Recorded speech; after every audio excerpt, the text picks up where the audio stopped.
Oh, hello guys! So today we will learn about history as an inspiration. But first thing first, we need to know the general meaning, the general core of what inspiration means. So come along, follow me. Now I have put the definition here. So right now allow me to read the meaning of history as an inspiration. So based on what I have searched in Google, history is useful to give inspiration in real life as an individual or as a group, a big group. So you might be wondering, what does this statement means? So of course we know history is the event that happened in the past, but in this particular concept, the history could mean people, could mean one person, or just like what I said earlier, the event itself. So the event is useful to give inspiration. Now this one, what is inspiration and what makes it different than other contexts like recreation, education, and then the other one which is instruction? So the meaning of inspiration is the transferring of values and morals from one person to another. The inspiration is when someone is triggered, their motivation is triggered to act according to what the person they are inspired with. So of course that process happens in real life and as an individual and as a group. So let's go to the next, which is the definition of inspiration according to experts. So here I present Arnold J. Toynbee. So you might have heard about this guy, right? So who was this person and why is he so important in the history world? Well, as you can see, Arnold J. Toynbee was a British historian, and he was born in London in 1883 and he died in New York in 1975.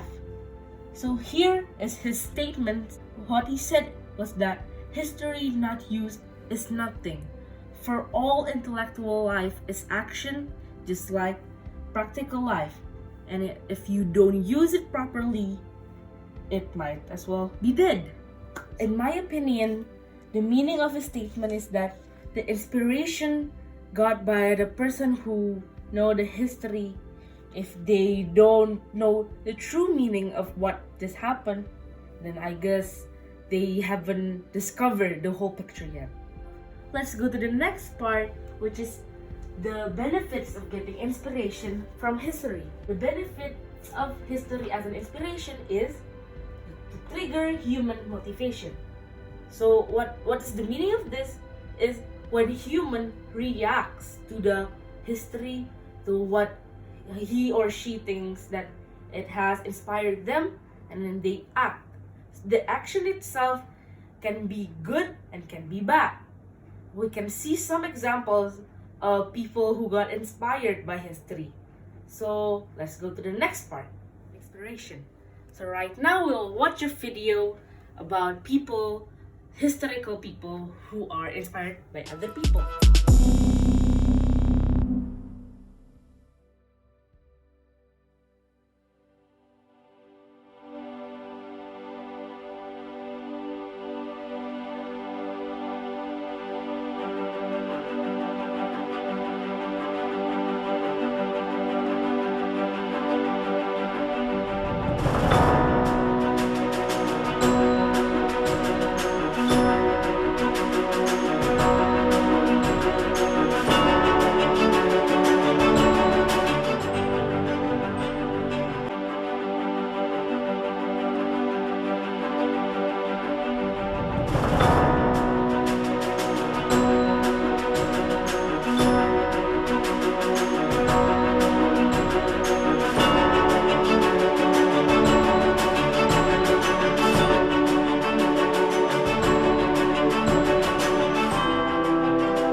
So the next example of history as an inspiration is the story of the fight of Pangeran Diponegoro.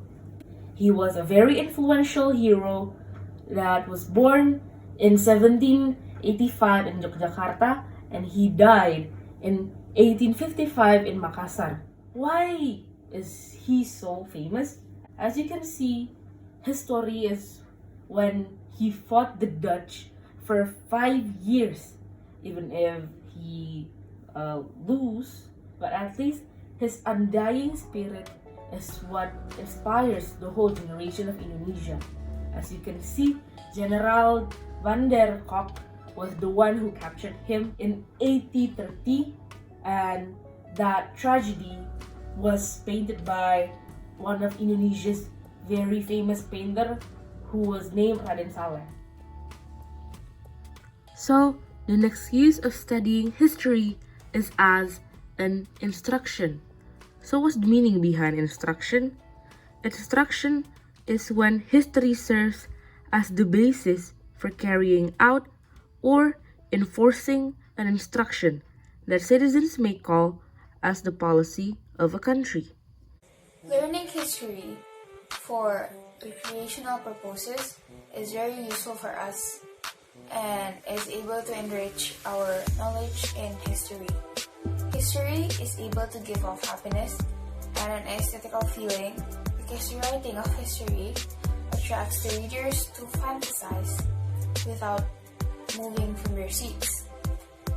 Readers also get to explore what happened in the past as if we are on a trip traveling the world and witnessing events that happened in the past, such as the building of the Hanging Gardens of Babylon or the building of Taj Mahal.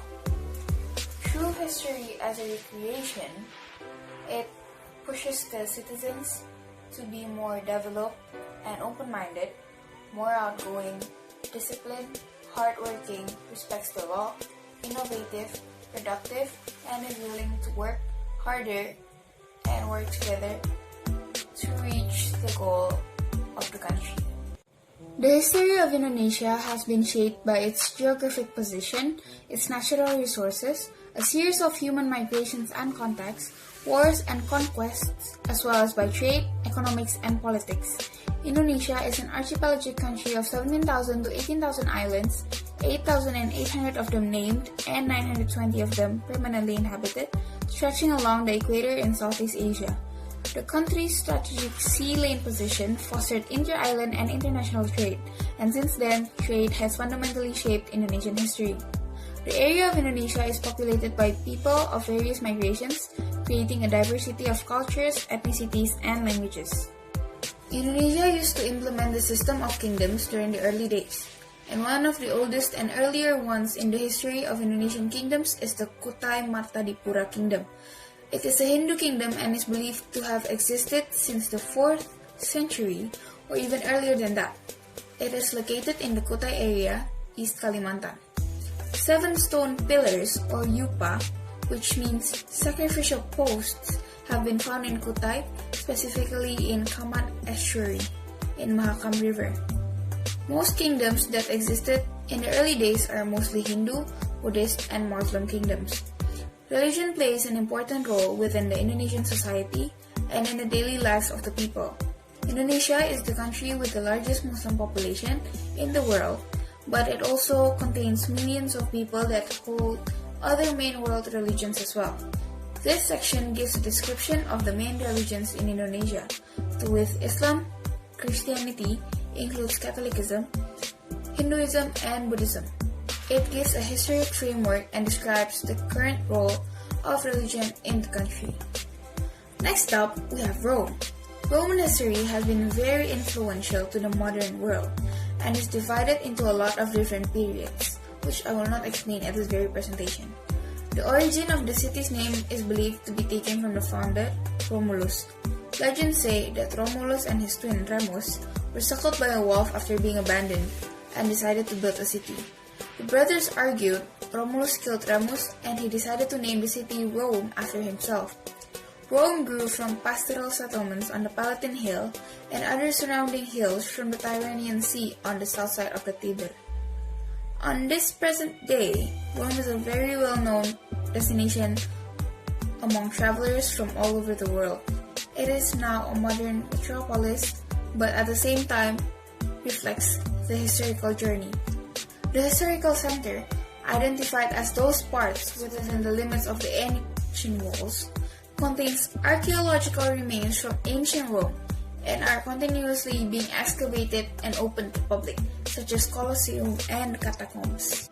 The next one on the list is Egypt. The history of ancient Egypt spans the period from the early prehistoric settlements of the northern Nile Valley to the Roman conquest in 30 BC. Egypt's history is split into several different periods according to the ruling dynasty of each pharaoh. The history of Egypt has been long and wealthy due to the accomplishments of Egypt's native inhabitants and outside influence. Human settlement in Egypt started way back in 6000 BC when the Nile River Valley was first inhabited. Egypt was controlled in two different ways, which are ruling by the non-native and Republican Egypt. As for now, Egypt has been a very popular destination for travelers who are interested in archaeological things. Some of the famous tourist attractions are Egyptian Museum, Valley of the Kings, and the Sphinx. Learning story means learning from experiences that have been done by the community. Temple is the name of the day that taken from the name of month and the god. First, Sunday means Sunday. German mythology and Nordic personify the sun as a goddess named Suna. Second, Monday means the day of the month. There is in Latin that is Dies Lunae. Third, Thursday. It is taken from the name of god Theo. Thursday is taken from the name of god Theo, which is one-handed war god. Next, Wednesday, taken from the name Woden or Odin. Odin is the ruler of the kingdom of the gods in Nordic mythology, which is associated with wisdom, magic, victory, and death. Next, Thursday. Thursday is taken from the name of the thunder god, Thor, then called as Thor Day. Next, Friday. It is taught by the goddess of love, Freya. Next, Saturn. Next Saturday means Saturn. There's the other example. The other example is month of month. The original Roman year had 10 names. Martius as March, Aprilis as April, Maius as May, Junius as June, Quintilius as July, Sextilis as August, September as September, October as October, November as November, December as December, and probably to unnamed month in the dead of winter when not much happened in agriculture. The year began with Martius, March. The first, January.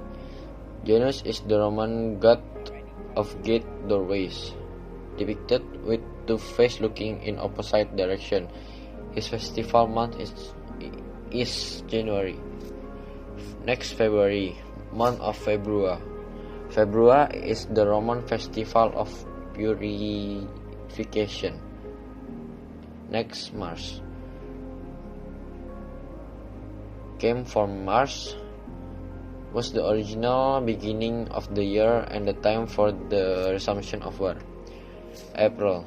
Aphrodite month in the Greek goddess of love and beauty. She is identified with